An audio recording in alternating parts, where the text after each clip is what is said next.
Sometimes life takes everything from you before it gives you a reason to start over. For 50-year-old Irving Brenner, that moment came when he and his grown son Wyatt moved into a mountain cabin with only a few $100s between them. Irving had once been a wilderness guide in these same mountains, back when life made sense. Those days felt like someone else's memories.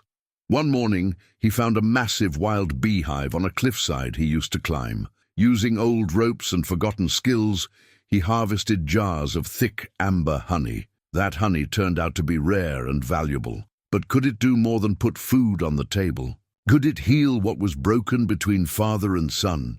Before we jump back in, tell us where you're tuning in from. And if this story touches you, make sure you're subscribed, because tomorrow I've saved something extra special for you. The truck's engine ticked as it cooled in the November air, the sound loud in the mountain silence. Irving Brenner sat behind the wheel, hands still gripping it though they'd been parked for 10 minutes. Beside him, his son Wyatt stared out the passenger window at the cabin that would be their home now. Neither of them had spoken since they'd turned off the main road 20 minutes ago. The cabin looked smaller than Irving remembered. Weathered logs, a sagging porch, windows that probably leaked when the wind picked up.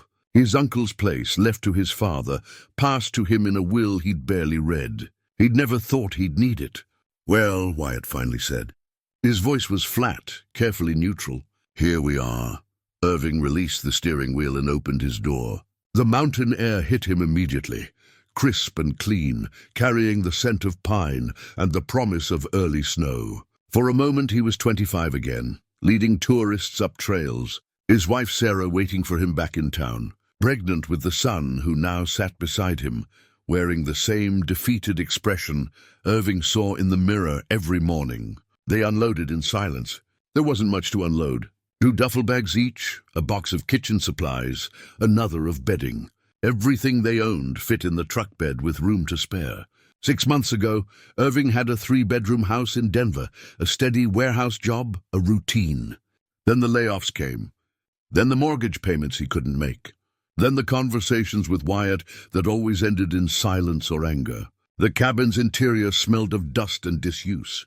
Irving's uncle had died 3 years ago, and no one had been here since. One main room serving as kitchen and living area, 2 small bedrooms, a bathroom with pipes that groaned when he tested the faucet. The furniture was sparse, a worn couch, a wooden table with 3 mismatched chairs, a bed frame in each bedroom.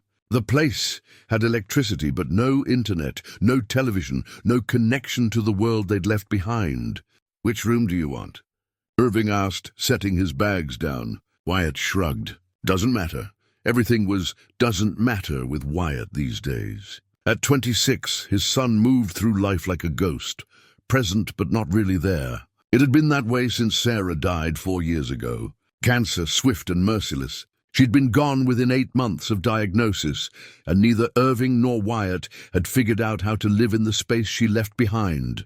Irving took the smaller bedroom. While Wyatt unpacked, Irving explored the cabin more thoroughly. In the closet of his room, he found his old climbing harness hanging from a hook, the nylon webbing faded but still intact. He ran his fingers over it, remembering hands that were steadier, a body that was stronger, a man who knew who he was and what he was doing. That man felt like a stranger now. He'd been a wilderness guide for 8 years after college, leading groups through these mountains, teaching them to read the land, to move through it with respect. He'd loved it. The physical challenge, the solitude broken by brief human connection, the simple certainty of trail and summit. Then Sarah got pregnant, and responsibility had meant steady income, health insurance, a real career. So he'd moved to Denver, taken an office job that became a warehouse job that became unemployment. And now he was back, but nothing felt like coming home. It felt like retreat, like failure. Irving hung the harness back in the closet and closed the door. They spent the afternoon making the cabin livable, sweeping out months of dust, airing out musty bedding, checking that the ancient refrigerator still worked. Wyatt moved through the tasks mechanically, and Irving didn't push conversation. They tried talking in Denver after the eviction notice, after Irving suggested they move to the cabin. Wyatt had agreed because what else was there to do? He'd lost his own job, a coffee shop that closed during the pandemic, and never found another. He'd been living with Irving when everything fell apart, two men sharing space, but not really living together. Just existing, getting through days. As evening approached, Irving made dinner from the groceries they'd picked up in town, the last real town they'd see without a 45-minute drive. Pasta, jarred sauce, a bagged salad that was already wilting. They ate at the wooden table, the silence broken only by forks on plates. "The mountains are beautiful," Irving tried. "I'd forgotten how beautiful." Wyatt nodded, chewing. "There are trails all over. We could explore. I used to know every path within 20 miles. "Sure," Wyatt said, non-committal, polite. Irving set down his fork. "Wyatt, I know this isn't what you wanted." "It's not what I wanted either. But we're here, and we need to make it work." His son looked at him then, really looked at him, and Irving saw something flicker in his eyes. Anger, maybe, or disappointment, or just exhaustion. "I'm not blaming you, Dad," Wyatt said quietly. "I'm just tired. I'm tired of starting over. I'm tired of everything falling apart. I know. Do you?" Wyatt's voice carried an edge now. "Because sometimes I think you're so busy trying to fix things that you don't actually see what's broken." The words landed like stones. Irving wanted to respond, to defend himself, but what could he say? Wyatt was right. After Sarah died, Irving had thrown himself into work, into keeping busy, into anything that meant he didn't have to feel the gaping absence she'd left. And Wyatt had spiraled quietly, and Irving had let him because grief was easier to ignore than to face. "You're right," Irving said finally. "I'm sorry." Wyatt blinked, surprised.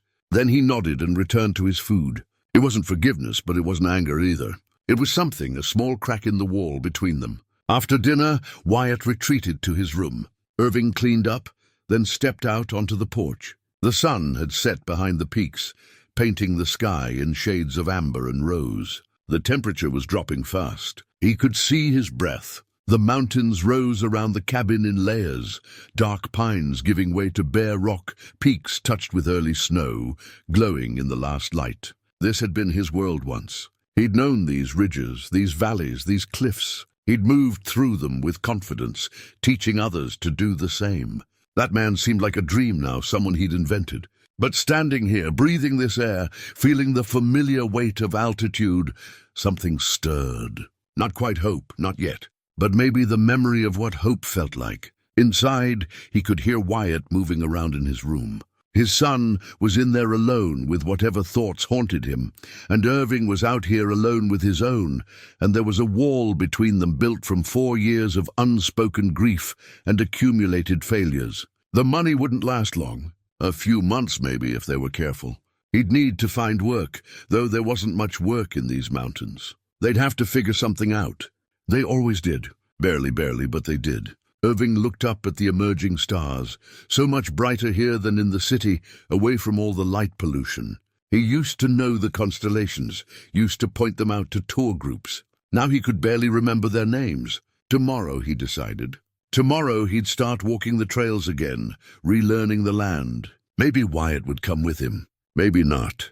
But Irving needed to move, needed to do something other than sit still with his thoughts. He went back inside, locked the door, checked that Wyatt's light was still on. Then he went to his room and lay on the unfamiliar bed, listening to the cabin settle around him, the mountains silent and vast beyond the thin walls. Sleep came slowly, filled with half-formed dreams of trails he used to know and a life he used to live, and a wife who smiled at him from a distance he couldn't cross. Irving woke before dawn, an old habit from his guiding days. The cabin was cold, his breath visible in the dim light filtering through the window.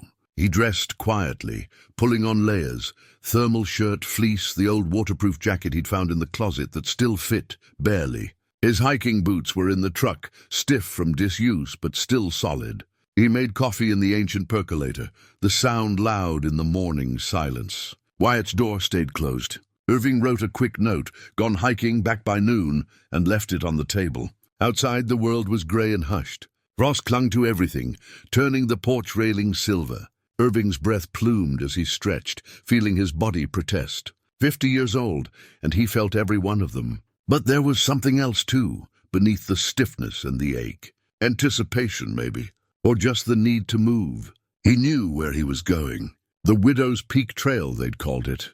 A rugged cliffside path that wound up through pine forest before breaking onto exposed rock face. He'd led groups up it dozens of times, always in summer, always with ropes and gear and careful preparation. It wasn't a technical climb, but it was steep, and the exposure was real.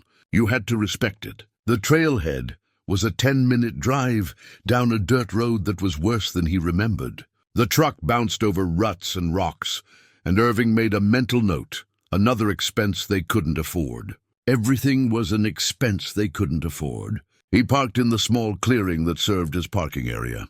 Empty, of course. November in the mountains meant solitude. The tourists were gone, the summer people back in their cities. Just him and the wilderness. The first mile was through dense pine forest, the trail carpeted in fallen needles that muffled his footsteps. Irving moved slowly, letting his body remember the rhythm. His legs burned, his lungs worked harder in the thin air, but it felt good. It felt like something. The trail steepened. His breath came harder now, white clouds in the cold air. He stopped to rest, hands on his knees, feeling his heart pound. Out of shape, dangerously out of shape. But he pressed on, stubborn. The pines thinned, and the trail broke onto open rock. This was the part he remembered. The narrow path carved into the cliff face, the drop-off to his right, the mountain rising sheer to his left. He moved carefully, testing each step, keeping his weight centered. The wind picked up here, cold and sharp, carrying the scent of snow from higher elevations. And then he saw it, tucked into a crevice in the rock face, about 20 feet above the trail and 15 feet out, an enormous wild beehive. Even from this distance he could see its size. 3 feet across, maybe more, the honeycomb visible where the rock didn't cover it. Dark amber dripped slowly down the stone, thick and viscous in the cold air. Irving stopped staring. He'd seen wild hives before, but nothing like this. This was old, established, massive. The bees would be dormant now in the November chill, clustered inside for warmth. But come spring, this colony would be powerful. He studied the approach. The rock face was rough granite, plenty of holes. Not a difficult climb by his old standards, but those standards were 25 years old. Still, the route was there. Up about 12 feet to a ledge, traverse right, then another 8 feet up to where the hive sat in its stone alcove. The smart thing would be to leave it alone. Wild bees, wild honey, wild mountains, none of his business. But something pulled at him. Maybe it was the sheer improbability of it, this gift hanging there in the rock. Maybe it was the memory of who he used to be, what he used to be capable of. Maybe it was just desperation, the knowledge that this honey, if it was as good as it looked, could be worth something. He stood there for a long time, weighing risk against reward, pride against caution. Then he turned and continued up the trail, pushing the hive from his mind, or trying to. The summit of Widow's Peak was a flat granite outcrop with views in every direction. Irving sat on a sun-warmed boulder, drinking water from his bottle, looking out at the sea of mountains, rolling away to distant horizons. This view had once filled him with peace. Now it just made him feel small. Sarah had loved these mountains. When they were first married, before Wyatt, they'd spent weekends up here. She'd hike with him, patient with his need to stop and identify plants, to read the landscape, to talk about geology and weather patterns and all the things that fascinated him. She'd listen with genuine interest, or maybe just genuine love. He'd never been sure which. After she died, he'd stopped coming. Couldn't bear the memories, the ghost of her beside him on every trail. Easier to stay in Denver, to work and come home and sleep and work again, to let the mountains fade into something that happened to someone else. But the mountains didn't fade. They waited. And now here he was, back where he started, trying to figure out how to live in the wreckage of the life he'd built. Irving finished his water and started back down. The hive was still there, of course, honey still dripping slowly down the rock face. He stopped again, studying it with a guide's eye. The approach was manageable. He had rope in the cabin, his old harness. He'd need protective clothing, thick jacket, gloves, maybe a makeshift veil. The bees would be sluggish in the cold, but not completely dormant. It would be dangerous, but not impossible. The question was whether he was still the man who could do impossible things. He continued down the trail, but the hive stayed with him. By the time he reached the truck, he'd made his decision. He'd come back tomorrow, properly equipped. He'd make the climb. Best case, he'd harvest some honey worth selling. Worst case, he'd fall and break his neck, and at least that would solve some problems. Dark thought. He pushed it away and drove back to the cabin. Wyatt was awake, sitting at the table with coffee and his phone, probably using the last of his data to check messages that didn't matter from people who didn't care. He looked up when Irving came in. "Good hike?" "Yeah," Irving said. Then, because something in him wanted to share it, wanted to test whether there was still connection possible between them, found something interesting. A wild beehive. Massive thing, tucked into the cliff face up on Widow's Peak. Wyatt's eyebrows rose slightly. Wild bees? Must be an old colony. The hive's huge. Irving poured himself coffee, his hands still cold from the hike. The honey looked incredible. Dark amber, really thick. You're thinking about harvesting it. Maybe would need to climb up to it. Not a hard climb, but not easy either. Wyatt set down his phone, actually looking at his father now. "When's the last time you climbed anything?" "Long time," Irving admitted. "But I remember how. Body might complain, but it remembers." His son studied him with an expression Irving couldn't quite read. Concern, maybe, or doubt. Then Wyatt said, "Would it be worth anything?" "The honey? Could be. Wild honey, especially from an established hive, can be valuable. People pay good money for it. And if the bees are feeding on the right flowers up here, alpine wildflowers, mountain herbs, could be something special." "How much money?" Irving shrugged. "Depends on the quality and how much I can harvest without damaging the colony. A few $100 maybe. Maybe more.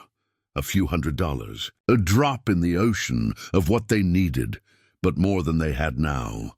Wyatt seemed to be doing the same math. Then he nodded slowly. "When are you going?" "Tomorrow, probably. Need to get my gear together, figure out the right approach. You should take someone with you." "For safety." Irving almost laughed. "Who? We don't know anyone here." "Take me!" The words hung in the air between them. Irving stared at his son, surprised. Wyatt hadn't volunteered for anything in months, hadn't shown interest in anything beyond his phone screen and whatever internal world he inhabited. "You don't have to." "I know I don't have to," Wyatt interrupted. "But you're talking about climbing a cliff face alone to rob a beehive.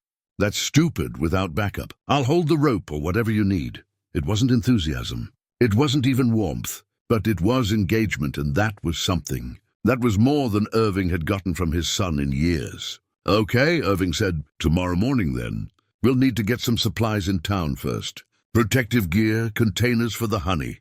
Wyatt nodded and returned to his phone, but something had shifted. Some small door had opened. Irving felt it, fragile and tentative, and was afraid to acknowledge it too directly, afraid it would close again. He spent the rest of the day organizing his old climbing gear, testing the rope, checking the harness for wear. Everything was old but serviceable. He'd need better gloves, something thick enough to protect against stings. And they'd need jars, good sealing jars for the honey. That night, over a simple dinner of soup and bread, they made a list. Wyatt added items Irving hadn't thought of: a smoker or at least material to make smoke, antiseptic for stings, extra rope for redundancy. His son had clearly been thinking about it, researching on his phone. "You been reading up on beekeeping?" Irving asked. "Just basic stuff. How to approach a hive, what makes bees aggressive, how to harvest without destroying the colony." "That's good, smart." Wyatt shrugged, but Irving caught the hint of a smile. Pride, carefully hidden, but there nonetheless. After dinner, they sat on the porch together, something they hadn't done since arriving. The night was clear and cold, stars brilliant overhead. Irving pointed out constellations he'd relearned from memory: Orion, Cassiopeia, the Big Dipper. Wyatt listened, and if he wasn't interested, at least he didn't leave. "Your mother loved these mountains," Irving said quietly. "We used to hike up here all the time before you were born." Wyatt was silent for a moment. Then, "I remember she talked about it sometimes, said she missed it. We should have come back." Should have brought you up here. Why didn't you? Life got busy. Work, bills, all the regular excuses. Irving paused. And after she got sick, I couldn't face it. Too many memories. Yeah, Wyatt said softly. I get that. They sat in silence, but it was different than before. Shared rather than separate. Two men sitting with the same grief, finally acknowledging it existed between them. Eventually the cold drove them inside. Irving lay in bed, listening to the cabin settle, thinking about the hive waiting up on that cliff face. It was just honey, just bees, just a risky climb for a few $100s they desperately needed. But it felt like more. It felt like a test of his body, his skills, his ability to still do something difficult and worthwhile. And somehow, impossibly, it felt like the beginning of something. He couldn't name what, not yet. But for the first time in months, he fell asleep with something other than dread pooling in his chest. Tomorrow they'd climb. Tomorrow they'd see what the mountains had to offer, and whether he was still capable of accepting the gift. They left early, the truck's heater struggling against the morning cold. The drive to town took 40 minutes on winding mountain roads, and neither of them spoke much. Irving focused on driving, while Wyatt scrolled through his phone, occasionally reading aloud facts about bee behavior and honey harvesting. The town, Pine Ridge, population 2,400, was the kind of place that looked better in summer. November stripped away any charm, leaving just the functional bones, a main street with a hardware store, a grocery, a diner, a gas station. They parked outside the hardware store. Inside, an older man behind the counter looked up from his newspaper. "Help you folks? Need some supplies," Irving said. "Heavy-duty gloves, mason jars, and whatever you've got for making smoke." Thinking about harvesting some wild honey, the man's expression shifted, became guarded. "Wild honey, huh? Whereabout?" "Up near Widow's Peak. Found a hive yesterday." "That's so." The man set down his newspaper. "You might want to check with Carl Dutton before you go messing with any hives around here. He's the local beekeeper, has arrangements with most of the wild colonies in these mountains." Irving felt something tighten in his chest. "Arrangements? They're wild bees." "Sure, but Carl's been working this territory for 30 years. He knows where every hive is, manages them sustainable-like. Wouldn't want to step on any toes." "The hive's on public land," Wyatt said quietly. "That's legal, right?" The man shrugged. "Legal, maybe. Polite, that's another question. But it's your choice. Gloves are in aisle 3, jars are in back." They gathered what they needed in silence. Irving could feel the weight of the man's disapproval, or maybe just his warning. This Carl Dutton, of course there'd be someone with a claim, real or imagined. There was always someone. At the register, the man rang them up without comment.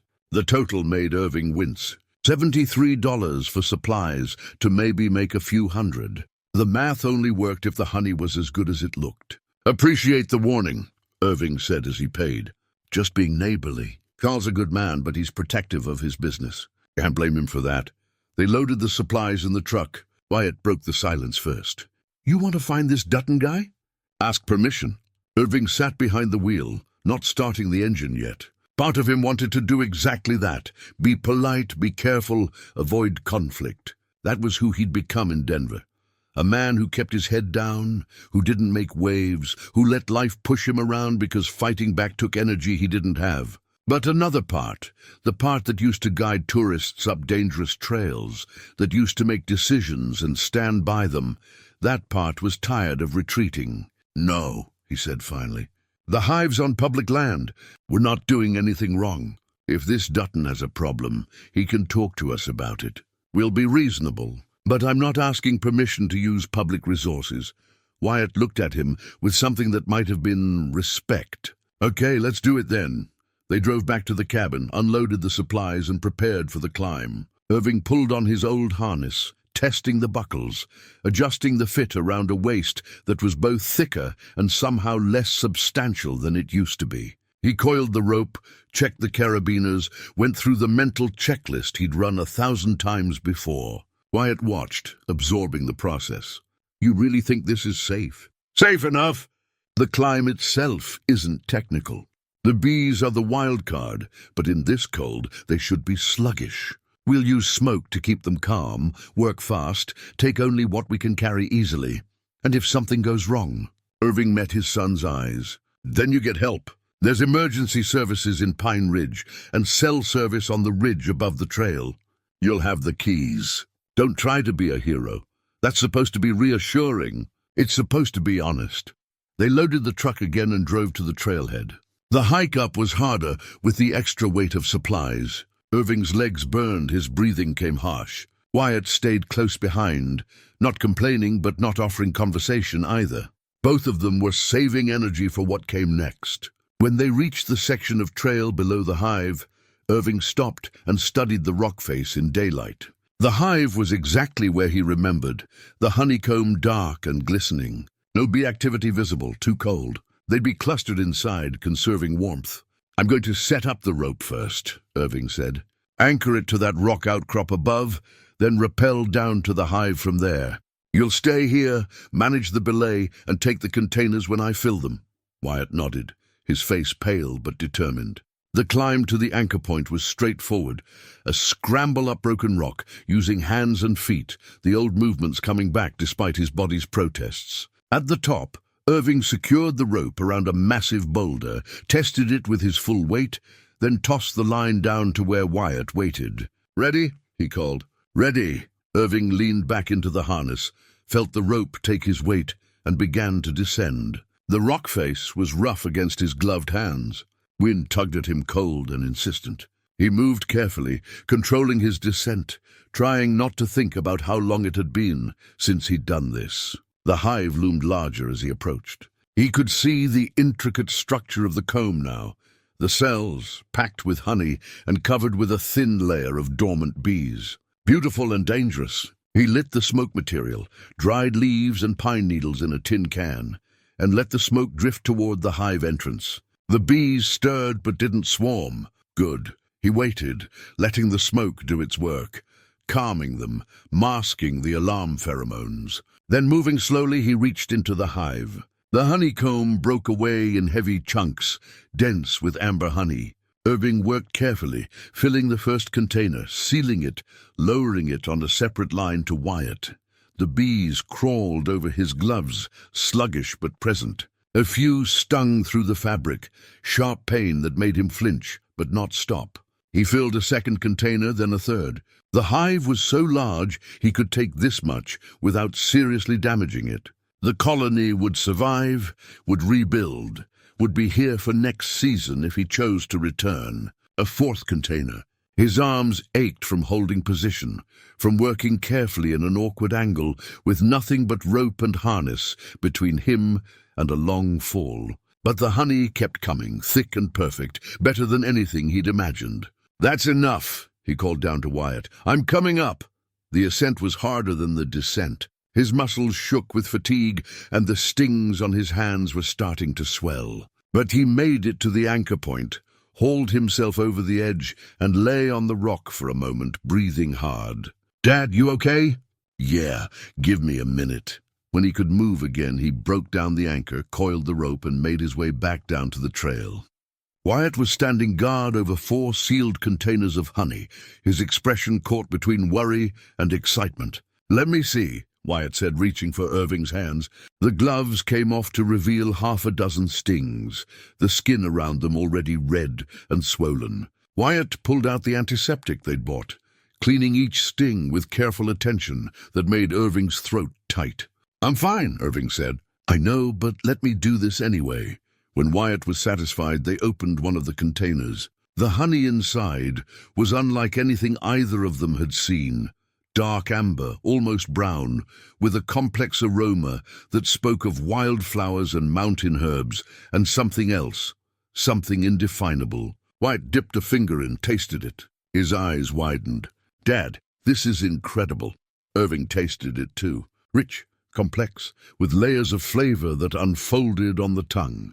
Not just sweet but floral, herbal with a faint smokiness and a finish that lingered. This wasn't just honey. This was something rare. "We need to sell this," Wyatt said. "People will pay good money for this." "Maybe. Let's get it home first." The hike back was slow, both of them carrying 2 heavy containers each. But there was an energy between them now, an excitement that had nothing to do with money and everything to do with accomplishment. They'd done something difficult together. They'd succeeded. At the cabin, they set the containers on the table and stared at them. 4 half-gallon jars of honey that had been hanging on a cliff face yesterday morning. Irving's hands throbbed, his body ached, but he felt more alive than he had in years. "So what now?" Wyatt asked. "Now we figure out what this is worth," Irving said. "And then we figure out how to sell it." Wyatt pulled out his phone, already searching. Irving made coffee, watching his son work with a focus he hadn't seen in months. And for the first time since Sarah died, since everything fell apart, Irving felt something he'd almost forgotten. Hope.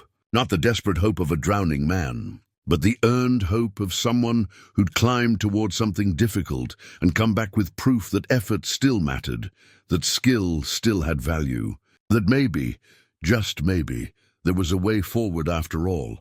Wyatt spent the evening researching while Irving soaked his swollen hands in cold water.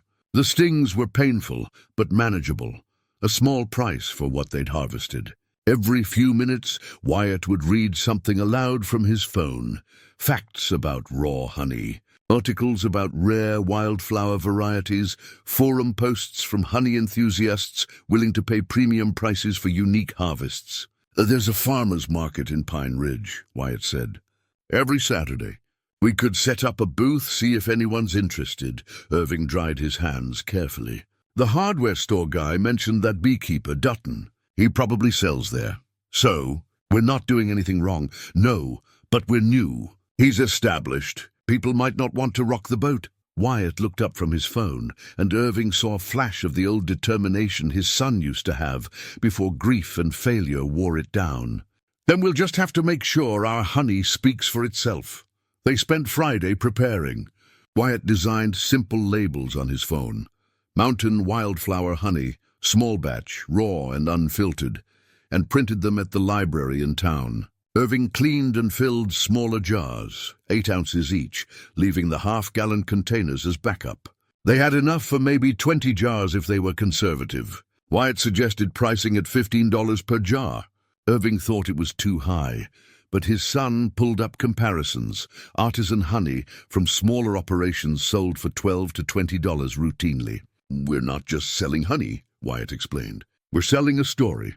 Wild harvest, mountain flowers, father and son operation. People pay for that." Saturday morning arrived cold and clear.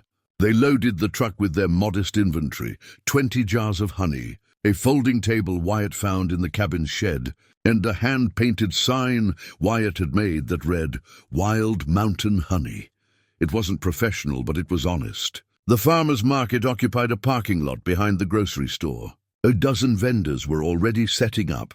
Vegetables, baked goods, handmade crafts, and at the far end, a large professional booth with Dutton's golden apiaries emblazoned on a banner. They chose a spot near the entrance, as far from Dutton's booth as possible. Irving set up the table while Wyatt arranged the jars in neat rows. Their display looked small and amateur next to the established vendors, but the honey itself, that dark amber gleaming in the morning light, that looked professional enough. People started arriving around 9. Most walked past with polite nods, heading for the familiar vendors they'd been visiting for years. Irving tried not to feel discouraged. Wyatt stood behind the table, trying to look confident, but Irving could see the tension in his shoulders. Then an elderly woman stopped. She had silver hair pulled back in a bun and sharp, assessing eyes. She picked up a jar, held it to the light, studied the dark color. "Wild harvest?" she asked. "Yes, ma'am," Irving said. "From a hive up near Widow's Peak. Harvested it myself Thursday." Widow's Peak. She unscrewed the lid, sniffed deeply. "May I?" Irving handed her a small wooden sample stick. She dipped it, tasted carefully, her expression neutral. Then her eyebrows rose. "Well now," she said quietly. "This is something." She tasted again, more thoughtfully. "Alpine wildflowers, mountain sage, and am I tasting bee balm? That's rare at this elevation." "I'm not sure," Irving admitted. "I know the area, but not the specific plants. This is exceptional honey, young man." "How much?" $15. She didn't hesitate. "I'll take 3 jars." As Irving wrapped them, she added, "You're new here. I'm Dorothy Keene. I've lived in these mountains for 70 years, and I know good honey. Carl Dutton's is fine for everyday use, but this is special." She paid, took her jars, and walked away. Irving and Wyatt exchanged glances, not quite believing it. Then Dorothy did something unexpected. She stopped at a cluster of women examining vegetables and held up one of the jars. Irving couldn't hear what she said, but 3 of the women immediately headed toward their booth. By 10 o'clock, they'd sold 8 jars.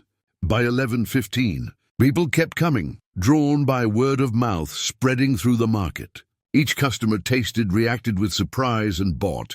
Some bought multiple jars. Irving noticed Carl Dutton watching from his booth. A heavy-set man in his 60s with a weathered face and suspicious eyes. His sales seemed slower than usual, people drifting past to see what the new vendors were offering. Just after noon, Dutton walked over.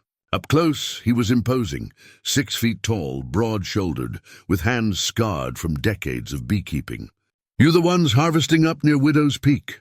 His voice was flat, controlled. "That's right," Irving said. "Irving Brenner. This is my son, Wyatt." Dutton didn't offer his hand. "Carl Dutton."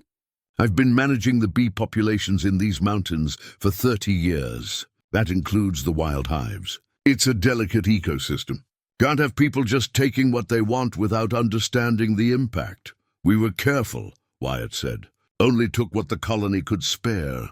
"That's so? You have experience with wild bees? Know how to assess colony health? Understand seasonal impacts?" "I was a wilderness guide for 8 years," Irving said, keeping his voice level. "I respect these mountains and everything in them. We didn't harm the hive, maybe not intentionally, but wild honey is part of my business model. I monitor those hives, ensure they stay healthy, market them as part of my operation. When outsiders come in and start harvesting, it disrupts everything." A small crowd had gathered, other vendors and customers watching the confrontation. Irving felt heat rising in his chest, embarrassment, anger, the old instinct to back down and avoid conflict. But Wyatt spoke before he could. "With respect, Mr. Dutton, the hives are on public land. We're not required to ask permission." Dutton's eyes hardened. "No, legally you're not. But there are other considerations. Community, tradition, making a living. I'd suggest you think carefully before you harvest again." He walked away, and the crowd dispersed. Irving's hands were shaking, adrenaline or anger or both. But when he looked at their table, only 2 jars remained. "We're almost sold out," Wyatt said quietly. They sold the last 2 jars within 20 minutes. As they packed up, several customers asked when they'd be back, whether they could place orders. Wyatt collected names and phone numbers, promising to be in touch. The restaurant owner Dorothy had mentioned, a woman named Patricia who ran the Main Street Bistro, stopped by just as they were loading the truck. "Sorry I missed you," she said. "Dorothy Keene called me. Said I needed to try your honey. Any chance you have more?" "Not with us," Irving said, "but we have some at home. Could you bring me a few jars? I'm interested in featuring local products, and if it's as good as Dorothy says, I'd like to use it in some dishes. Maybe even retail it at the restaurant." They agreed to deliver on Monday. As they drove home, neither of them spoke, both processing what had happened. They'd made over $300. They'd created demand. They'd also made an enemy. At the cabin, Wyatt counted the money twice, spreading the bills on the table. "We need more honey. If Patricia wants to carry it, if people want to order, we need more product." "There are other hives," Irving said slowly. "I know this area. There are places I could check, remote spots where colonies might have established. Then we should look, tomorrow." Irving studied his son. Wyatt's face was animated in a way it hadn't been in years. Purpose, Irving realized. They'd found purpose, and it was bringing his son back to life. "Okay," Irving said. "Tomorrow we'll scout locations. See what's out there." That evening they sat on the porch despite the cold, both of them energized by the day. Wyatt talked about marketing strategies, about building a website, about the possibility of this becoming something real. Irving listened, watching his son come alive, and felt something shift deep in his chest. This wasn't just about honey. It was about reclaiming something they'd both lost: confidence, direction, connection. The mountains were giving them a second chance, and for the first time, Irving believed they might be worthy of it. "Your mother would be proud of you," Irving said quietly. Wyatt was silent for a moment. "Then she'd be proud of both of us, and maybe," Irving thought, "she would be. Maybe this was what she'd wanted all along, for them to find their way back to each other, to find purpose in the wreckage. Maybe the honey was just the excuse, and the real gift was sitting right here, a father and son, finally on the same side again." Wyatt spent the evening researching while Irving soaked his swollen hands in cold water. The stings were painful but manageable, a small price for what they'd harvested. Every few minutes, Wyatt would read something aloud from his phone. Facts about raw honey, articles about rare wildflower varieties, forum posts from honey enthusiasts willing to pay premium prices for unique harvests. "There's a farmer's market in Pine Ridge," Wyatt said. "Every Saturday. We could set up a booth, see if anyone's interested." Irving dried his hands carefully. "The hardware store guy mentioned that beekeeper, Dutton. He probably sells there. So, we're not doing anything wrong." "No, but we're new. He's established. People might not want to rock the boat." Wyatt looked up from his phone, and Irving saw a flash of the old determination his son used to have before grief and failure wore it down. "Then we'll just have to make sure our honey speaks for itself." They spent Friday preparing. Wyatt designed simple labels on his phone: mountain wildflower honey, small batch, raw and unfiltered, and printed them at the library in town. Irving cleaned and filled smaller jars, 8 ounces each, leaving the half-gallon containers as backup. They had enough for maybe 20 jars if they were conservative. Wyatt suggested pricing at $15 per jar. Irving thought it was too high, but his son pulled up comparisons. Artisan honey from smaller operations sold for $12 to $20 routinely. "We're not just selling honey," Wyatt explained. "We're selling a story. Wild harvest, mountain flowers, father and son operation. People pay for that." Saturday morning arrived cold and clear. They loaded the truck with their modest inventory: 20 jars of honey, a folding table Wyatt found in the cabin's shed, and a hand-painted sign Wyatt had made that read, "Wild Mountain Honey." It wasn't professional, but it was honest. The farmer's market occupied a parking lot behind the grocery store. A dozen vendors were already setting up: vegetables, baked goods, handmade crafts, and at the far end, a large professional booth with Dutton's golden apiaries emblazoned on a banner.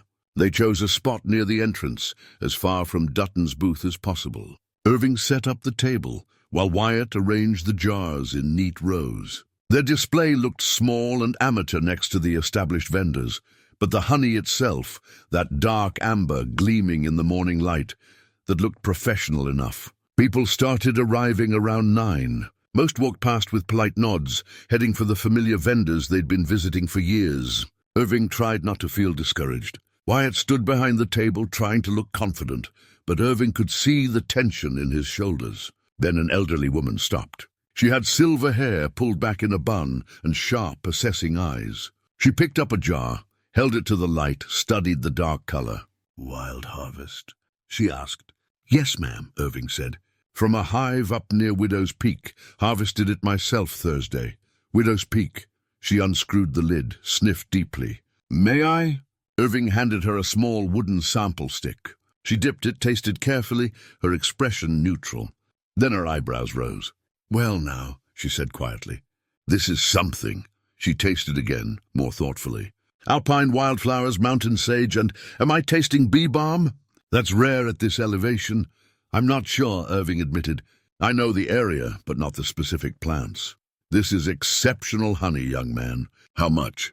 $15. She didn't hesitate. "I'll take 3 jars. As Irving wrapped them, she added, "You're new here." "I'm Dorothy Keene. I've lived in these mountains for 70 years, and I know good honey. Carl Dutton's is fine for everyday use, but this is special." She paid, took her jars, and walked away. Irving and Wyatt exchanged glances, not quite believing it. Then Dorothy did something unexpected. She stopped at a cluster of women examining vegetables and held up one of the jars. Irving couldn't hear what she said, but 3 of the women immediately headed toward their booth. By 10 o'clock, they'd sold 8 jars. By 11:15, People kept coming, drawn by word of mouth spreading through the market. Each customer tasted, reacted with surprise, and bought. Some bought multiple jars. Irving noticed Carl Dutton watching from his booth. A heavy-set man in his 60s, with a weathered face and suspicious eyes. His sales seemed slower than usual, people drifting past to see what the new vendors were offering. Just after noon, Dutton walked over. Up close, he was imposing, 6 feet tall, broad-shouldered, with hands scarred from decades of beekeeping. "You the ones harvesting up near Widow's Peak?" His voice was flat, controlled. "That's right," Irving said. "Irving Brenner. This is my son Wyatt." Dutton didn't offer his hand. "Carl Dutton. I've been managing the bee populations in these mountains for 30 years. That includes the wild hives. It's a delicate ecosystem. Can't have people just taking what they want without understanding the impact." "We were careful," Wyatt said. "Only took what the colony could spare." "That's so? You have experience with wild bees? Know how to assess colony health? Understand seasonal impacts?" "I was a wilderness guide for 8 years," Irving said, keeping his voice level. "I respect these mountains and everything in them. We didn't harm the hive. Maybe not intentionally, but wild honey is part of my business model. I monitor those hives, ensure they stay healthy, market them as part of my operation. When outsiders come in and start harvesting, it disrupts everything." A small crowd had gathered, other vendors and customers watching the confrontation. Irving felt heat rising in his chest. Embarrassment, anger, the old instinct to back down and avoid conflict. But Wyatt spoke before he could. "With respect, Mr. Dutton, the hives are on public land. We're not required to ask permission." Dutton's eyes hardened. "No, legally you're not. But there are other considerations. Community, tradition, making a living. I'd suggest you think carefully before you harvest again." He walked away, and the crowd dispersed. Irving's hands were shaking, adrenaline or anger or both. But when he looked at their table, only 2 jars remained. "We're almost sold out," Wyatt said quietly.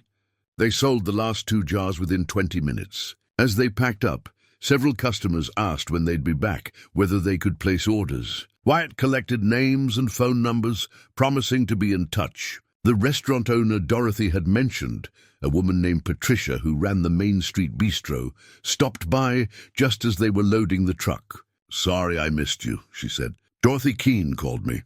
Said I needed to try your honey. Any chance you have more?" "Not with us," Irving said, "but we have some at home. Could you bring me a few jars? I'm interested in featuring local products, and if it's as good as Dorothy says, I'd like to use it in some dishes. Maybe even retail it at the restaurant." They agreed to deliver on Monday. As they drove home, neither of them spoke, both processing what had happened. They'd made over $300. They'd created demand. They'd also made an enemy. 3 weeks passed in a rhythm Irving hadn't known he was capable of anymore. Morning hikes with Wyatt, scouting locations where wild hives might be established. They found 2 more, one near Eagle's Rest, smaller but accessible, and another high on Granite Ridge, difficult but promising. Each harvest was careful, respectful, taking only what the colonies could spare. Irving started keeping a journal. A leather-bound notebook he'd found in the cabin, empty pages waiting to be filled. He documented each hive's location, the surrounding plant life, the color and consistency of the honey, bloom cycles, weather patterns. The act of writing felt like reclaiming part of himself, the guide who'd once taught others to read the land, to understand the intricate relationships between altitude and ecology and season.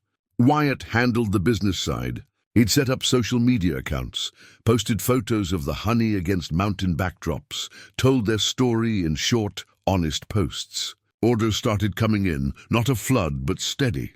More than they could fill immediately, which was a good problem to have. They paid off the overdue electric bill, bought proper cold weather gear, fixed the truck's alignment. Small victories, but they added up to something Irving hadn't felt in years: stability.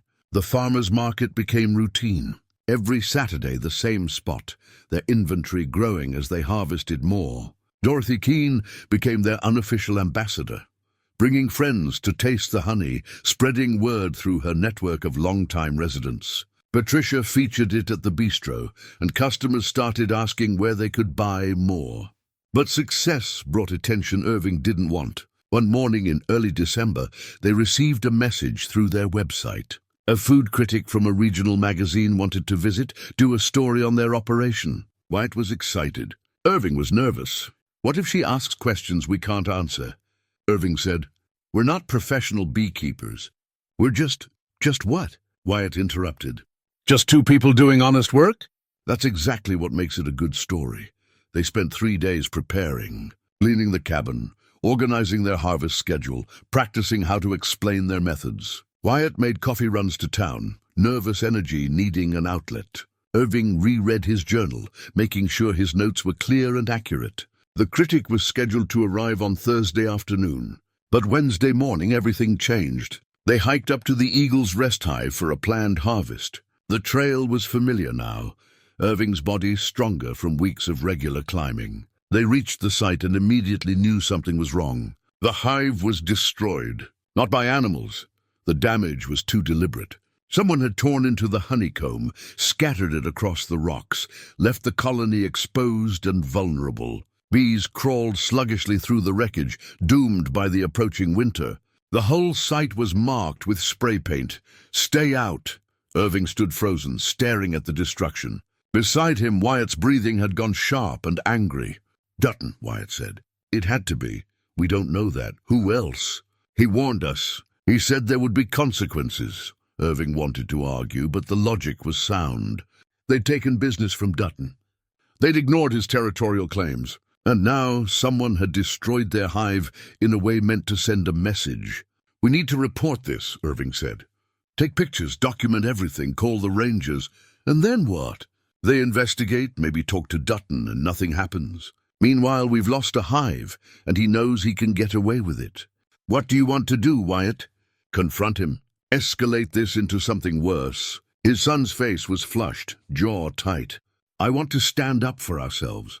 I'm tired of backing down." "You always back down, Dad? Always. Even when you know you're right."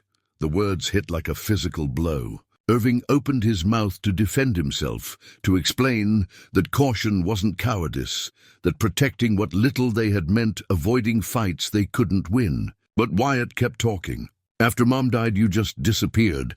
You were there physically, but you checked out. And when things got hard in Denver, when we started losing everything, you just accepted it. Like you didn't deserve to fight for anything. That's not fair, isn't it? We came here because we had nowhere else to go. And even now, even when we've built something good, you're ready to walk away the first time someone pushes back." Irving felt anger rising, hot and defensive. "I'm trying to protect us." "Protect you? I've already failed at that enough." "You didn't fail, Mom. Cancer failed her. Life failed her. But you're failing me now if you won't stand up for what we've built." They stood in silence, the destroyed hive between them, years of unspoken resentment suddenly visible. Irving wanted to explain about the weight of grief, about learning that fighting back often meant losing more, about the slow erosion of confidence that came from watching everything you built crumble despite your best efforts. But maybe Wyatt was right. Maybe his caution had become cowardice. Maybe his grief had become an excuse. "Okay," Irving said quietly. "We document this. We report it. And then we decide together how to handle it. Not me making decisions for both of us. Together." Wyatt nodded, some of the anger draining from his face. They spent an hour photographing the damage from every angle, collecting evidence. Then they hiked down and drove to the ranger station in Pine Ridge. The ranger who took their report was sympathetic, but not optimistic. "Without witnesses or direct evidence, there's not much we can do. I can talk to Mr. Dutton, but unless he admits to something or you can prove he was involved, so he just gets away with it," Wyatt said flatly. "I didn't say that. I said it's difficult to prosecute. But I'll make a formal report, and if there are more incidents, we'll have a pattern documented."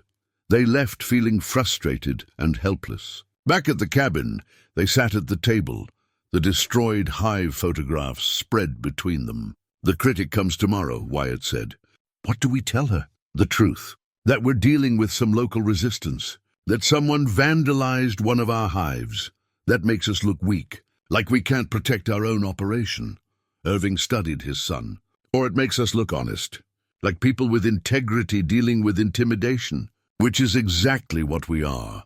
That evening, Irving took his usual walk to the porch, but this time Wyatt joined him. They sat in the cold, watching stars emerge over the mountains. "I'm sorry," Wyatt said, "for what I said about you checking out after Mom died. You weren't wrong. Maybe not, but I wasn't exactly present either. We both disappeared into our own grief." Irving nodded. "Your mother would know what to do right now. She always did. She'd tell you to stop apologizing and start fighting." Wyatt's voice was soft but certain. "She'd say you didn't come all this way just to let someone bully you into quitting. She would say that, wouldn't she?" They sat in silence, and Irving felt something shift, not a solution, but a shared resolve. Whatever happened next, they'd face it together. Not Irving protecting Wyatt, not Wyatt pushing Irving, but both of them standing side by side. The critic would come tomorrow. They'd tell their story, including the hard parts, and then they'd figure out how to deal with Carl Dutton in a way that didn't compromise who they were trying to become. The critic arrived at noon, driving a Subaru with city plates and carrying a professional camera. Her name was Jennifer Cho, mid-30s, dressed practically in hiking boots and a down jacket. She shook their hands with genuine warmth. "Thanks for having me. I've been hearing interesting things about your operation." They gave her the tour, the cabin, their small processing area, the maps Irving had marked with hive locations. Jennifer asked thoughtful questions, took notes, photographed everything. She seemed particularly interested in Irving's journal, flipping through pages of detailed observations. "This is impressive documentation," she said. "Most small producers don't keep records like this. Old habit from my guiding days," Irving explained. "Teaching people to read the land meant understanding it first." Over coffee at the cabin table, they told their story. Irving kept it honest, the job loss, the move, the discovery of the first hive. Wyatt talked about learning the business side, about building something from nothing. And when Jennifer asked about challenges, Irving didn't hesitate. "We've faced some local resistance. There's an established beekeeper who sees us as competition. Earlier this week, one of our hives was vandalized." Jennifer's pen stopped moving. "Vandalized? How?" Irving showed her the photographs. Her expression darkened as she studied them. "Have you reported this?" "To the rangers, yes. But without proof of who did it, there's not much they can do. Do you think it was this other beekeeper?" "We don't have evidence," Wyatt said carefully. "But he's made it clear he doesn't want us operating here." Jennifer set down her coffee cup.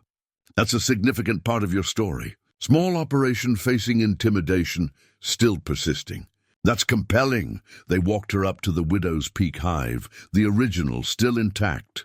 Irving demonstrated their harvesting technique, explaining how they assessed colony health, how they took only what wouldn't harm the bees' winter survival. Jennifer photographed everything, asked questions about sustainable practices, about the relationship between wild bees and ecosystem health. At the hive, she tasted honey directly from the comb. Her reaction was immediate and genuine. "I've tasted a lot of honey for articles," she said. "This is extraordinary. The complexity. It's unlike anything commercial. Every location produces different flavors," Wyatt explained. "Different elevations, different plant varieties. We're basically documenting a map of the mountain's ecosystem through honey." Jennifer smiled. "That's a great angle. I'm definitely using that." She stayed for 3 hours, filling a notebook with observations. Before she left, she took a photograph of Irving and Wyatt standing together on the cabin porch, mountains rising behind them. "When will the article run?" Wyatt asked. "Next month's issue. But I'll post a preview online next week. You should see some traffic from it." After she drove away, Irving and Wyatt stood in the driveway, processing what had happened. "She didn't seem worried about the vandalism," Wyatt said. "She seemed interested. Public attention might be the best protection we have," Irving replied. "Harder for Dutton to intimidate us if people are watching." That Saturday at the market, Irving noticed the difference immediately. More people recognized them, mentioned they'd seen the online preview of Jennifer's article. Sales were brisk, but Dutton's booth was noticeably quieter. his expression darker each time Irving glanced over. Near closing time, Dutton approached again. This time his attorney was with him, a thin man in an expensive coat who looked out of place at a farmer's market. "Mr. Brenner," the attorney said, "I'm Richard Sutcliffe, representing Carl Dutton. My client would like to discuss a concern." Irving's stomach tightened, but he kept his voice steady. "What concern?" "The hives you've been harvesting from are on traditional grounds my client has maintained for decades. While the land is technically public, there are customary use agreements that predate your arrival. We'd like to formalize a cease and desist arrangement." "You mean you want us to stop?" Wyatt said. "We'd prefer to resolve this amicably," Sutcliffe continued, "but Mr. Dutton is prepared to pursue legal remedies if necessary." Irving felt the old instinct rising. Apologize, back down, avoid the fight. But then he thought about the destroyed hive, about Wyatt's words on the mountain, about Sarah who would have told him to stand his ground. "We're not doing anything illegal," Irving said quietly. "We're harvesting sustainably from public land. If Mr. Dutton has specific concerns about our practices, we're happy to discuss them. But we're not going to stop because it's inconvenient for his business." Dutton's face reddened. "You come into my territory, take my customers, destroy my reputation with some magazine article." "We didn't destroy anything," Wyatt interrupted. "Unlike whoever destroyed our hive. I don't know what you're talking about. Eagle's Rest, 3 days ago. Someone tore apart our hive and spray-painted a warning. You wouldn't know anything about that?" Sutcliffe put a hand on Dutton's arm. "My client has no knowledge of any vandalism. These accusations are baseless." "Then you won't mind if the Rangers investigate further," Irving said. "We've documented everything thoroughly." They stared at each other, the market crowd watching with interest. Finally, Sutcliffe handed Irving a business card. "You'll be hearing from us," he said. They walked away. Irving's hands were shaking, but this time it wasn't fear. It was adrenaline, the aftermath of standing firm instead of retreating. "You okay?" Wyatt asked quietly. Yeah. That evening, 3 other vendors from the market stopped by the cabin. A woman who sold organic vegetables, a man with handmade pottery, another who produced goat cheese. They sat around Irving's table, and the vegetable seller spoke first. "We wanted you to know, Dutton's pulled this before. Different vendors, different products. He's got connections, uses intimidation to maintain control. Most people eventually leave rather than fight. Why hasn't anyone stood up to him?" Wyatt asked. The pottery maker shrugged. "Fear, mostly. He's powerful in this community. But what you're doing, going public, documenting everything, not backing down, that matters. You're not just fighting for yourselves." They talked for an hour, sharing stories of Dutton's tactics, discussing strategies for supporting each other. By the time they left, Irving felt something he hadn't expected: solidarity. They weren't alone in this. Late that night, Irving sat on the porch with his journal, adding new entries. But tonight, he also wrote about the day, the critic's visit, the confrontation, the unexpected allies. He wrote about fear and courage, about the difference between protecting yourself and imprisoning yourself in caution. Wyatt came out, handed him coffee. "You think Dutton will actually sue?" "Maybe. Or maybe he's hoping the threat is enough. And if he does..." Irving looked at his son. "Then we deal with it together.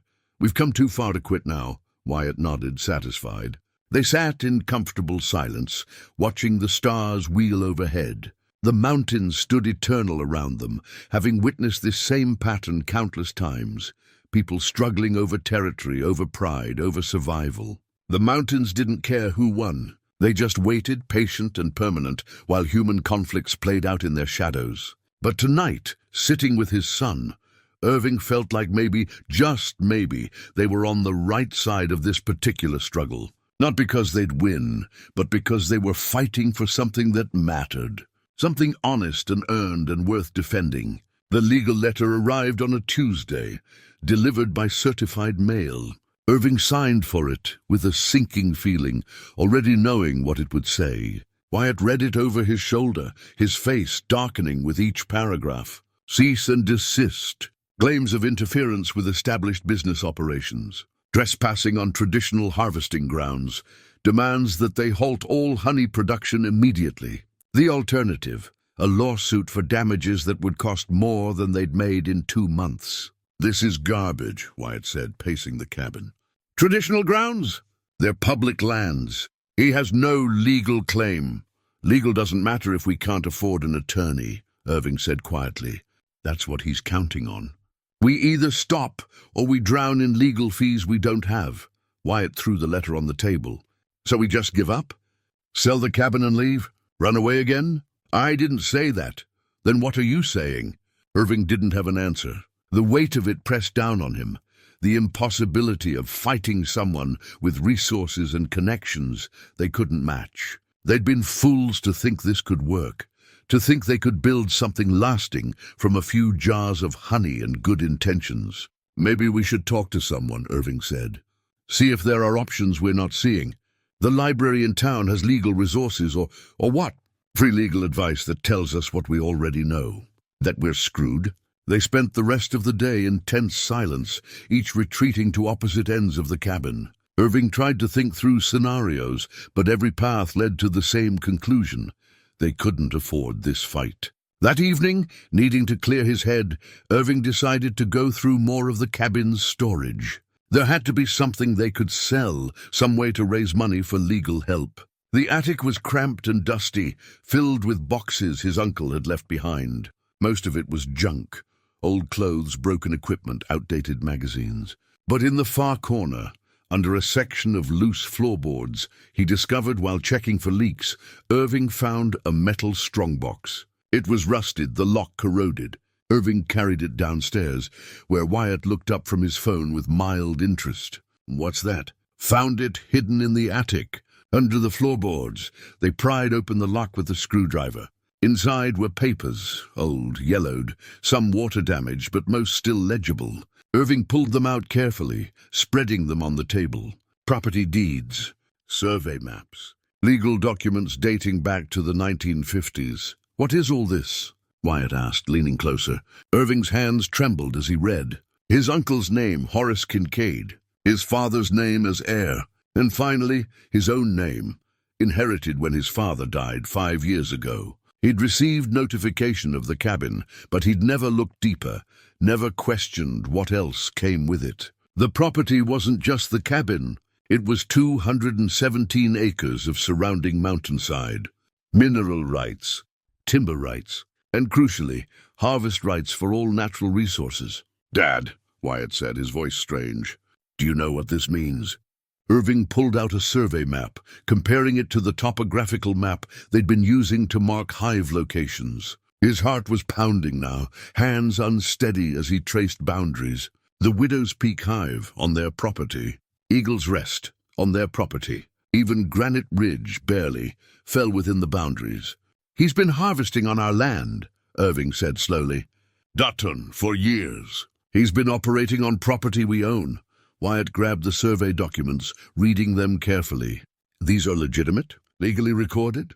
They're dated and stamped by the county. Look, recording numbers, official seals. This is real." They sat in stunned silence, the implications unfolding. The power dynamic had completely reversed. Dutton wasn't the established operator protecting his territory.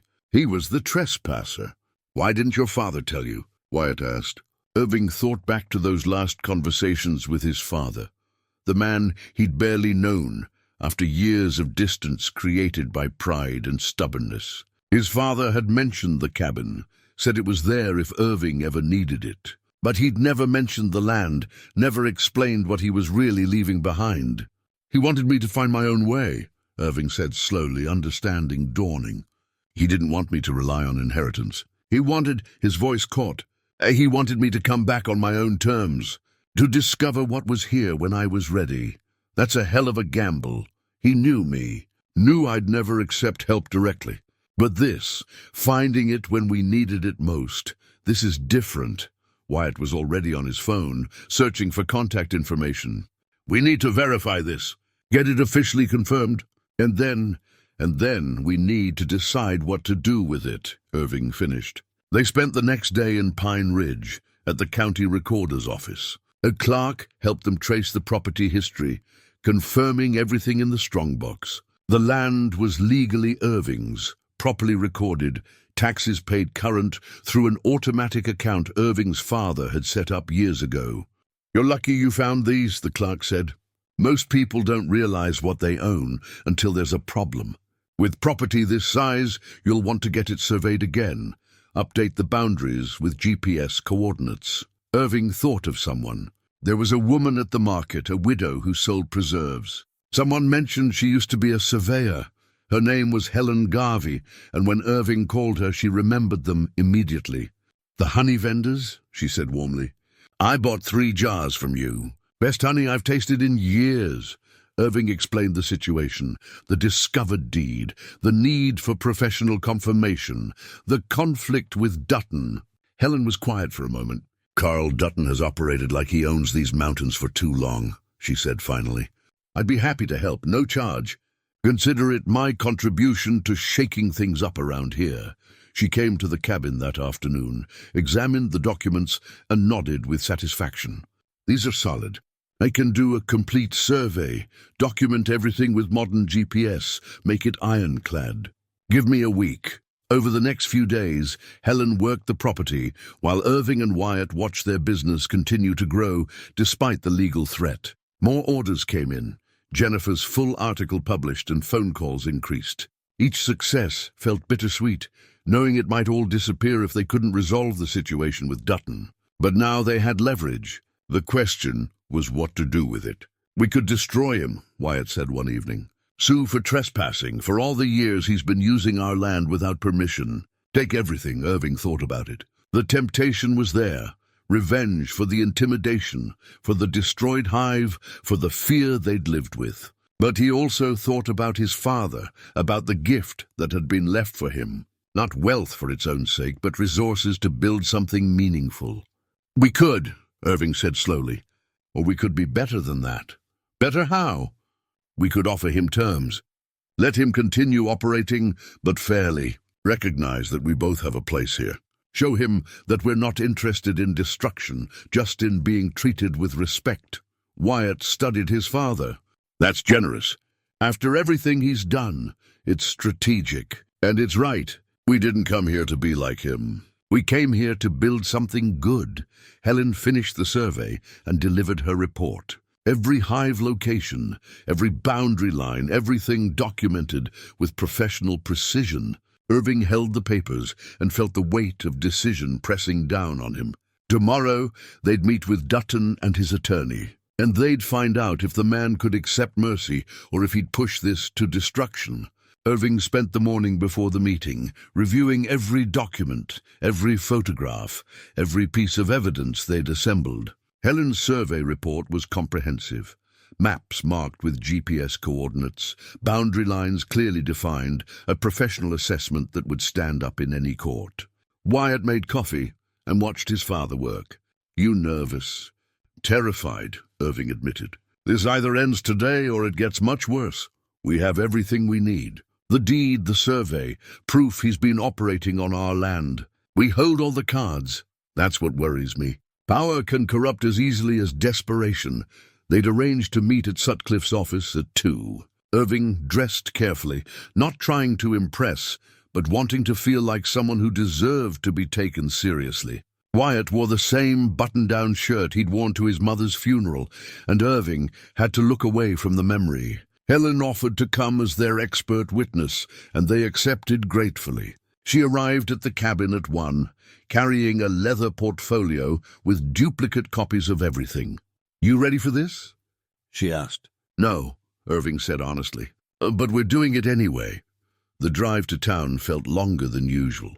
Helen followed in her own truck. None of them spoke much, each lost in their own thoughts about what came next. Sutcliffe's office was above the bank, a small suite that tried too hard to look prestigious. A receptionist showed them to a conference room, where Dutton and his attorney were already waiting. Dutton looked tired, Irving noticed.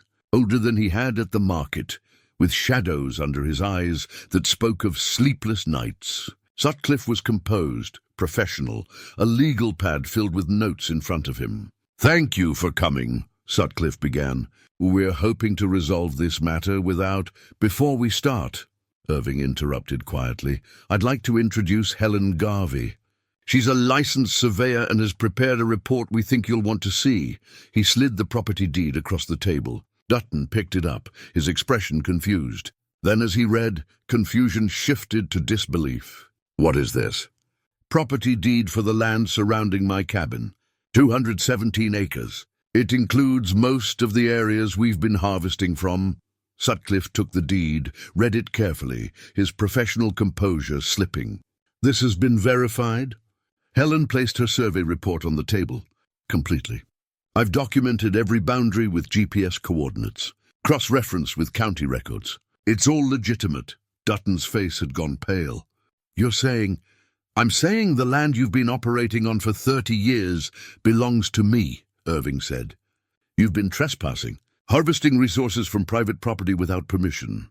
Silence filled the room. Sutcliffe was reading the survey report now, his expression increasingly grim. Dutton sat frozen, the reality settling over him like a weight.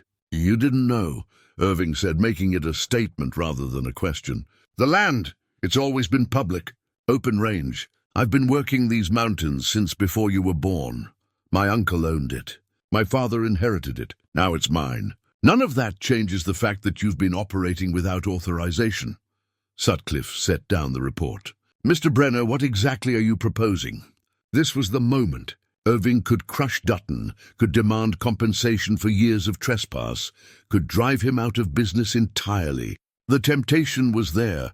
Revenge for the intimidation, for the destroyed hive, for weeks of fear and uncertainty. But he thought about Sarah, about the man she'd loved. He thought about his father's gift, given not for wealth but for purpose. He thought about Wyatt watching, learning what kind of man his father truly was. I'm proposing a partnership, Irving said. An agreement that allows both of us to operate. You continue harvesting, but with formal permission. A percentage of your harvest comes to me as the landowner. Standard arrangement.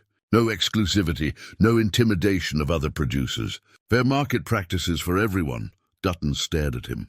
Why would you do that? You could destroy me, because destroying people isn't why I came here. I came here to build something with my son, to create something good. And I'd rather do that alongside you than by stepping on your neck. After everything I've done, the threats, the lawyers, after everything you've done.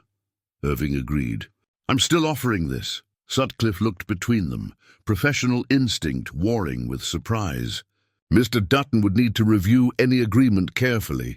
Of course. Take your time, but understand, this offer has an expiration. If you'd rather fight this in court, we're prepared for that too. Helen's report is comprehensive. The vandalism is documented. We have witnesses to your threats. It won't go well for you. Dutton's hands were shaking. He looked like a man watching his entire world collapse and rebuild itself simultaneously. I need to think, he said hoarsely. Fair enough. You have until Monday. After that, we proceed however we need to. They stood to leave. At the door, Irving turned back. Mr. Dutton, I understand protecting what you've built. I understand fear of losing everything. I've been there, but there's enough mountain for both of us if you're willing to share it. Outside, the afternoon sun was bright and cold. Irving's hands were shaking now that the adrenaline was fading. Helen gave him a quick hug. That was brave, she said. And kind. I'm not sure he deserved either. Maybe not. But I did. I needed to know I could win without becoming something I'd hate. They drove back to the cabin in silence. When they arrived, Wyatt made tea and they sat at the table, processing what had happened. You think he'll accept? Wyatt asked. I don't know. Pride can make people do stupid things. But I think he will eventually. The alternative is losing everything. And if he doesn't, then we go to court and we win. But I'd rather not. I'd rather spend my energy building something than tearing someone else down. Wyatt nodded slowly. Mom would have been proud. Of how you handled that. I hope so. I tried to think about what she'd want, not just what I could get away with. That evening, they sat on the porch as usual, but this time Irving felt different. Lighter, he'd been given power and chosen mercy. He'd faced the man who'd threatened them and offered partnership instead of destruction. Whether Dutton accepted or not, Irving had proven something to himself about who he wanted to be. The mountains stood eternal around them, patient witnesses to human drama. Tomorrow would bring whatever it brought. But tonight, Irving Brenner sat with his son and felt something he hadn't felt in years, pride in the man he was becoming. 3 days passed in tense waiting. Irving and Wyatt continued their routine, hiking, harvesting, filling orders, but everything felt suspended, like holding a breath. Monday came and went without word from Dutton or his attorney. Tuesday morning, Sutcliffe called. Mr. Dutton would like to meet. Not at my office. He suggested the cabin. Tomorrow at 10, if that works. It works, Irving said. He hung up and looked at Wyatt, who'd been listening from across the table. Tomorrow. He's coming here. That's a good sign, right? Coming to us instead of making us go to him. Maybe, or maybe he wants to see the property firsthand. Confirm we're telling the truth. They spent Tuesday afternoon cleaning the cabin, organizing their operation to look as professional as possible. Irving laid out his journal, the harvest records, photos of each hive, showing their careful, sustainable methods. Evidence of responsibility, of respect for the land and the bees. Wednesday morning arrived cold and bright. Irving made coffee, too nervous to eat breakfast. Wyatt paced the porch, watching the road. At exactly 10 o'clock, Dutton's truck appeared, grinding up the dirt road.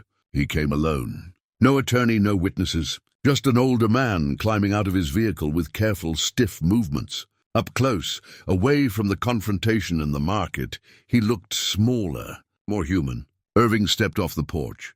Thanks for coming. Dutton nodded, his expression unreadable. Wanted to see the place. Wanted to see if you were serious. About the partnership? Completely serious. Show me the boundaries.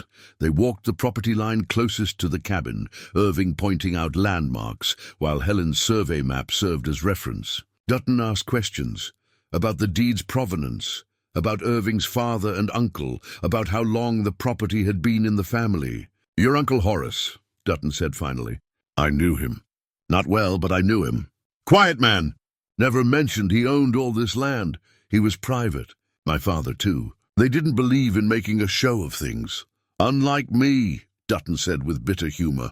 I've been making a show for 30 years. Telling everyone these were my mountains, my territory. He shook his head. All on land I didn't own.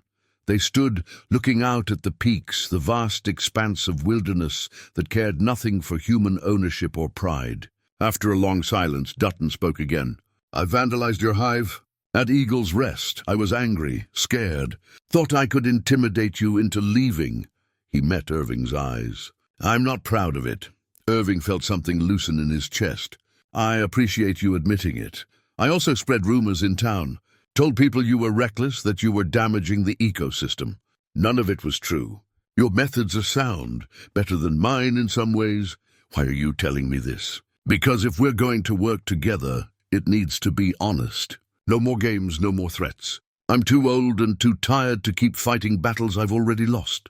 They walked back to the cabin, where Wyatt waited with coffee. The three of them sat at the table, the survey documents spread between them. I've talked to my attorney, Dutton said. He thinks I'm a fool to accept your terms. Says I should fight, claim adverse possession, drag this out for years. Irving's stomach tightened. And I told him I'm done fighting. You're offering me something I don't deserve. A chance to keep working, to maintain my business, to stay in these mountains. I'm not stupid enough to refuse. He pulled papers from his jacket, a formal agreement drafted by Sutcliffe based on Irving's proposal.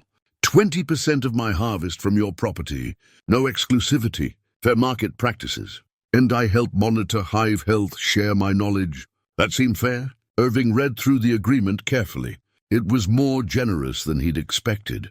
Dutton was offering expertise, mentorship, a genuine partnership rather than just grudging compliance. One addition, Irving said.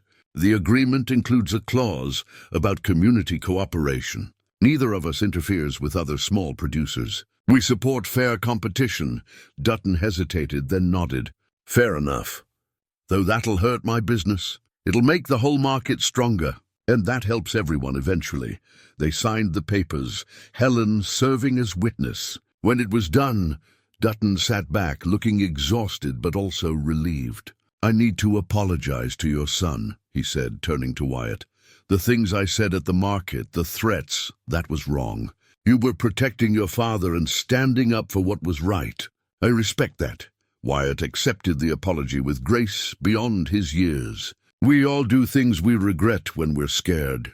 After Dutton left, Irving and Wyatt sat in silence. The confrontation they'd been building toward, the climax they'd expected, it had happened, but not the way they'd imagined. There was no dramatic showdown, no crushing victory, just two men finding a way forward that allowed both of them dignity.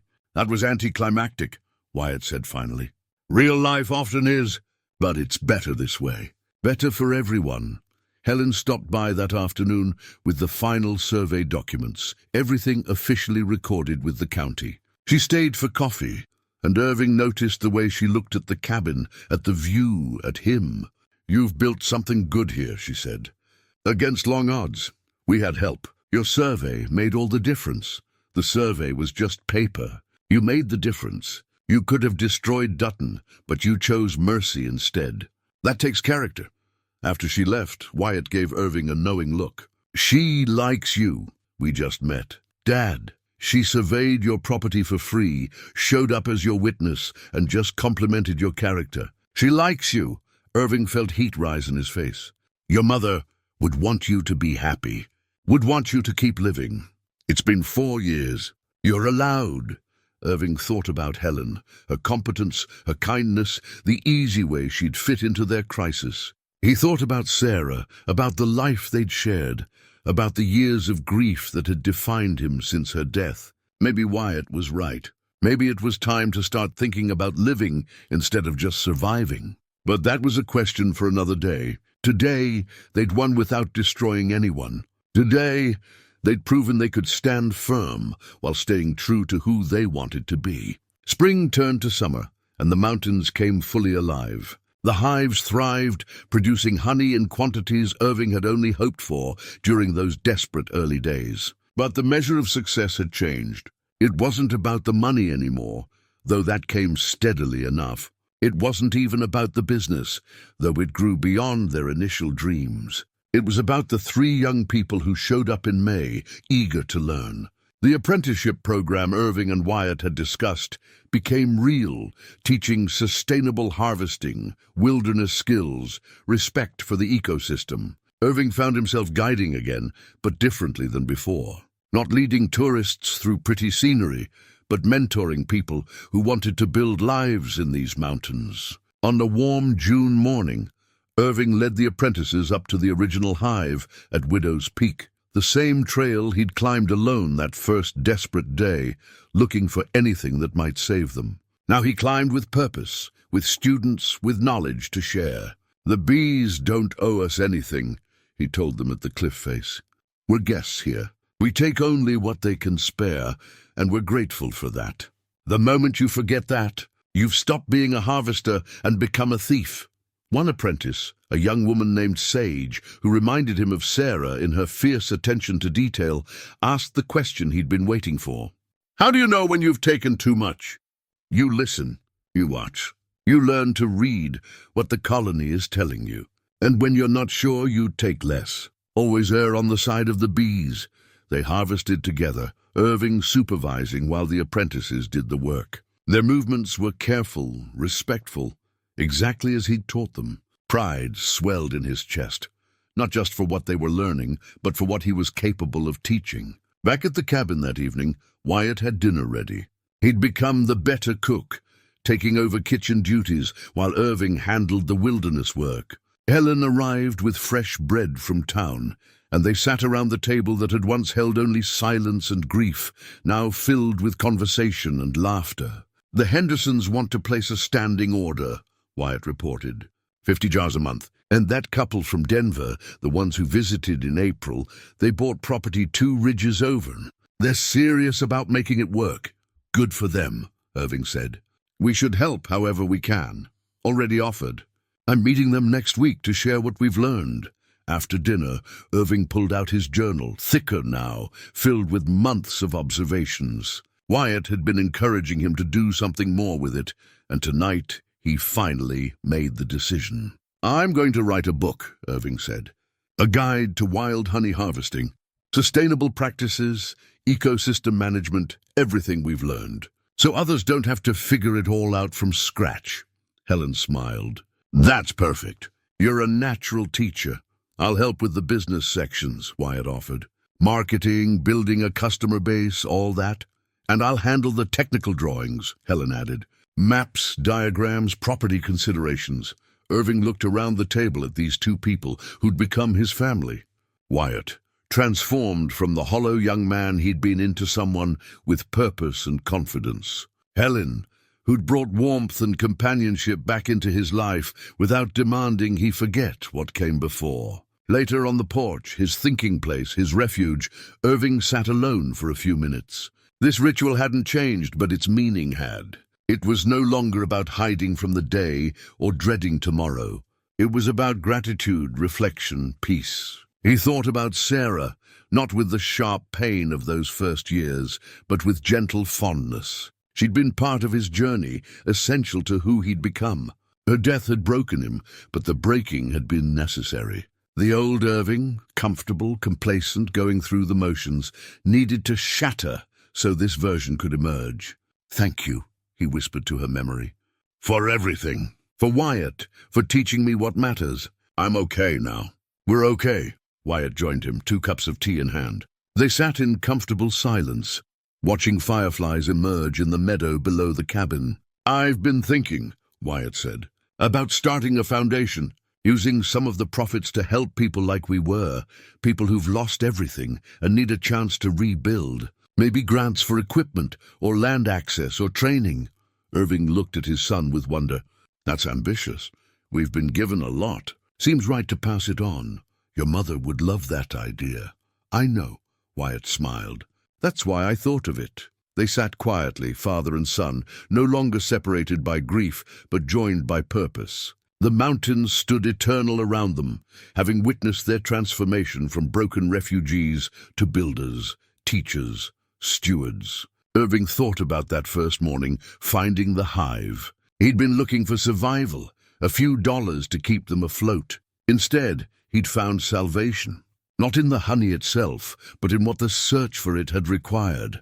Courage, persistence, partnership, faith that broken things could be made whole. The honey had been extraordinary, rare, valuable. But the real treasure had always been the journey. The slow rebuilding of trust between father and son. The discovery that starting over wasn't failure but courage.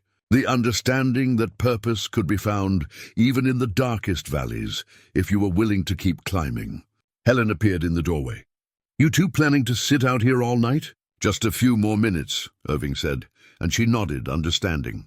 When they finally went inside, Irving paused at the threshold and looked back. The mountains were dark shapes against the stars, patient and permanent.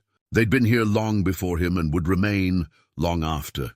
But for this brief moment, they were home. He closed the door softly, sealing in warmth and light and the sound of people he loved. Tomorrow would bring new challenges, new harvests, new opportunities to teach and build and grow. But tonight, he simply rested in the knowledge that he'd found his way back. Not to who he'd been, but to who he was meant to become.